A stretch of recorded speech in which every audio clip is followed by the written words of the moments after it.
Hello बच्चों, let's see this question. This question says two trees have perfectly straight trunks and are both growing perpendicular to the flat horizontal ground beneath them.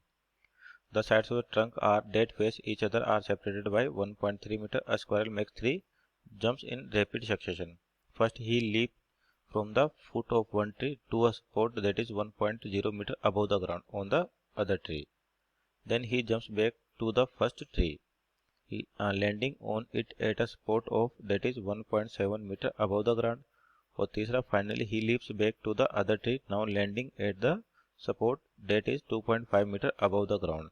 What is the magnitude of the squirrel displacement?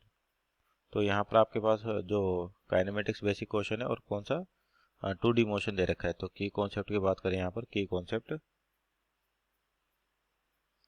ये अगर आपके पास motion in 2 dimension यानी कि motion in plane भी कह सकते हैं, motion in plane.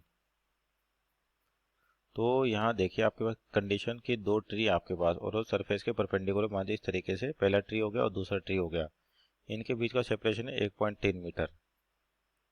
और एक स्क्वायरल है तो 3 परफेक्ट जंप लेती है आपके पास, 3 सक्सेस एक के बाद एक जंप लेती है और किस प्रकार से दे रखा है. तो यहाँ पे जंप देखते हैं. पहला जंप क्या है कि from the leap off foot of one tree to a spot 1.0 metre above the ground on the other tree. यानी कि इसका मतलब जब अगर वो यहाँ से जंप कर रही है इस वाले पॉइंट से मान लीजिए इसको, तो ये इस वाले पे जंप करती है डायरेक्ट कितनी दूर, 1 मीटर ऊपर ग्राउंड से. कितना, 1 मीटर ऊपर. ये हो गया आपके पास फर्स्ट जंप. और फिर से वापस यहाँ से दूसरे ट्री पे जाती है कितने पर, 1.7 मीटर ऊपर है यानी कि यहाँ पर. तो ये कितना हो गया, 1.7 मीटर. और ये कितना, 1 मीटर यहाँ से यहाँ तक. ये फर्स्ट जंप आपके पास. सेकंड जंप उसके बाद क्या कह रहा है कि ये फिर से जंप करती है और कितना ऊपर जाती है, 2.5 मीटर. यानी कि मान लेते ग्राउंड से यहाँ पर जंप करती है. तो ये दूरी कितनी होगी, 2.5 मीटर. तो आपको डिस्प्लेसमेंट बताना है. देखा इसका मतलब इनिशियल पोजीशन ये है, फाइनल पोजीशन ये है, तो इसको मिलाएं तो ये आपका डिस्प्लेसमेंट वेक्टर हो गया. तो ये वैल्यू बतानी है. तो डायरेक्ट निकाल सकते, राइट एंगल ट्रायंगल है तो इसका जो रिजल्टेंट आ जाएगा अपने पास अंडर रूट 1.3 का स्क्वायर प्लस 2.5 का स्क्वायर, 2.5 का स्क्वायर.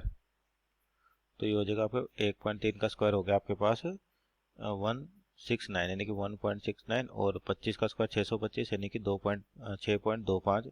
तो सोल्व करें तो ये वैल्यू आती है आपके पास जो वैल्यू आ रही है आपके 2.8 मीटर पर सेकंड के अप्रोक्स.